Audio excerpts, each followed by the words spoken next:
পাবনার চাটমোহরে যা ঘটল তা কিন্তু সাধারণ কোনো রাজনৈতিক কোন্দল নয়। এটা এমন এক ঘটনা যা রাজনীতির মাঠ থেকে গড়িয়েছে একেবারে আদালতের বারান্দায়। চলুন আজ আমরা এই পুরো ঘটনাটার পরতগুলো এক এক করে খুলে দেখি। তো খবরের কেন্দ্রবিন্দুতে আছে ৩০ ডিসেম্বরের একটা ঘটনা। সেদিন পুলিশ মহিলা দলের বিলুপ্ত কমিটির সাবেক ২ জন নেত্রীকে হঠাৎ করেই গ্রেফতার করে। কিন্তু এখানেই কিন্তু গল্পের শেষ না, বরং এখান থেকেই আসল গল্পের শুরু। স্বাভাবিকভাবেই প্রশ্ন আসে, ঠিক কী অভিযোগে তাদের গ্রেফতার করা হলো? আর এই প্রশ্নের উত্তরটা কিন্তু বেশ জটিল। এটা বুঝতে হলে আমাদের একটু পেছনে ফিরে যেতে হবে, মানে কয়েক মাস আগের কিছু ঘটনায়, যা আসলে এই পুরো সংঘাতের বীজ বুনেছিল। আচ্ছা, তাহলে প্রথমেই চলুন আমরা ৩রা ডিসেম্বরের সেই রাতের ঘটনাটার দিকে নজর দিই। মানে ঠিক কিভাবে এই গ্রেফতারের পর্বটা সম্পন্ন হল। পুলিশ কিন্তু একেবারে প্রস্তুত হয়েই এসেছিল। তাদের হাতে ছিল পাবনা ম্যাজিস্ট্রেট কোর্টের গ্রেপ্তারি পরোয়ানা, আর সেই পরোয়ানা নিয়েই তারা মধ্য শালিখা আর বালুচর এই দুটো পাড়ায় একযোগে অভিযান চালায়। পুলিশের ভাষ্যমতে এই দুজন নাকি বেশ কিছুদিন ধরেই পলাতক ছিলেন। তো তাদের ধরে সোজা পাবনা জেলা কারাগারে পাঠিয়ে দেওয়া হয়। বোঝাই যাচ্ছে এটা বেশ পরিকল্পিত একটা অপারেশন ছিল। এই পুরো ঘটনাটা কিন্তু আবর্তিত হচ্ছে মূলত ৩ জনকে ঘিরে। একদিকে আছেন গ্রেফতার হওয়া বুড়ি সরকার আর রহিমা রেজা, দুজনেই বিলুপ্ত কমিটির বেশ প্রভাবশালী নেত্রী ছিলেন। আর ঠিক তাদের বিপরীতে আছেন অ্যাডভোকেট তামান্না আজিজা স্বর্ণা, যিনি একসময় তাদেরই সহকর্মী ছিলেন এবং এখন এই মামলার অভিযোগকারী। বলা যায় তাদের মধ্যকার যে সম্পর্ক বা সম্পর্কের অবনতি, সেটাই এই সংঘাতের একদম কেন্দ্রে। তো মূল প্রশ্নটা হলো, অভিযোগটা ঠিক কী ছিল? মানে এমন কি ঘটল যে আদালত সরাসরি গ্রেপ্তারি পরোয়ানা জারি করে দিল?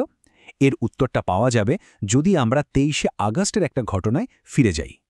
অভিযোগটা কিন্তু মোটেও হালকা নয়, বেশ গুরুতর। মামলার এজাহারে যা বলা হয়েছে তা হল, বুড়ি সরকার আর রহিমা রেজা নাকি দিনের বেলায় একেবারে বাসস্ট্যান্ডের মতো একটা প্রকাশ্য জায়গায় তাদেরই একসময়ের সহকর্মী তামান্না আজিজা স্বর্ণার উপর হামলা চালান, আর সেটাও নাকি দেশীয় অস্ত্রশস্ত্র নিয়ে। কিন্তু প্রশ্ন হল, হঠাৎ করে এমন একটা হামলা কেন? মামলার অভিযোগে কারণ হিসেবে একটা মাত্র শব্দ ব্যবহার করা হয়েছে, পূর্বের বিরোধ। ভাবুন একবার, এই ছোট্ট একটা শব্দই কিন্তু জানান দিচ্ছে যে পর্দার আড়ালে হয়তো আরও বড় কোনো গল্প আছে, আরও পুরনো কোনো সংঘাত আছে। কিন্তু ঠিক কী নিয়েছিল সেই বিরোধ, সেই ব্যাপারটা কিন্তু এখনও একটা রহস্য। গল্পটা কিন্তু এখানেই শেষ হচ্ছে না। এই হামলার অভিযোগ তো আছেই, এর পাশাপাশি অভিযুক্তদের মধ্যে একজনের বিরুদ্ধে দলের ভেতরেই কিন্তু আরও একটা বড় বিতর্ক তৈরি হচ্ছিল। চলুন এবার একটু নির্দিষ্টভাবে রহিমা রেজার কেসটা দেখি, কারণ তার ব্যাপারটা এই পুরো রাজনৈতিক সমীকরণটাকে আরও অনেক বেশি জটিল করে তুলেছে। দেখুন, হামলার ঘটনার ঠিক পরপরই, মানে ১ সেপ্টেম্বর, রহিমা রেজাকে তার পদ থেকে বহিষ্কার করা হয়।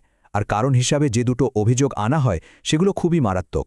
১, দলীয় শৃঙ্খলা ভঙ্গ, আর ২, মাদক সেবন ও ব্যবসার সাথে জড়িত থাকার অভিযোগ।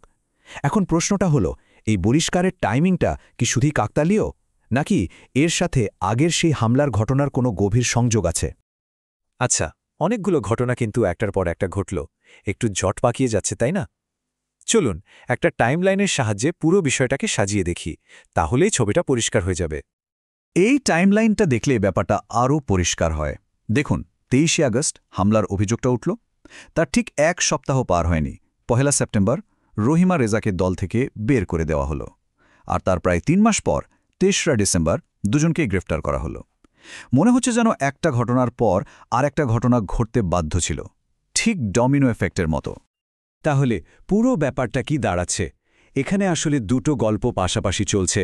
একটা হলো আইনি গল্প, যেটা হামলা আর মামলার অভিযোগ নিয়ে, আর আরেকটা হলো পুরোপুরি রাজনৈতিক গল্প, যেখানে দলের ভেতরের ক্ষমতার লড়াই, কোন দল, এই সব কিছুর খেলা চলছে।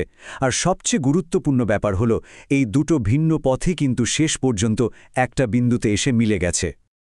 সবশেষে একটা বড় প্রশ্ন কিন্তু থেকেই যায়, একটা রাজনৈতিক দ্বন্দ্বের সীমা ঠিক কত দূর?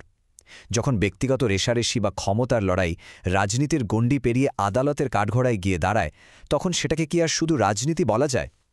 চাটমোহরের এই ঘটনাটা কিন্তু আমাদের সবাইকে সেই পুরনো কিন্তু খুব জরুরি প্রশ্নটার মুখোমুখি আবার দাঁড় করিয়ে দিল।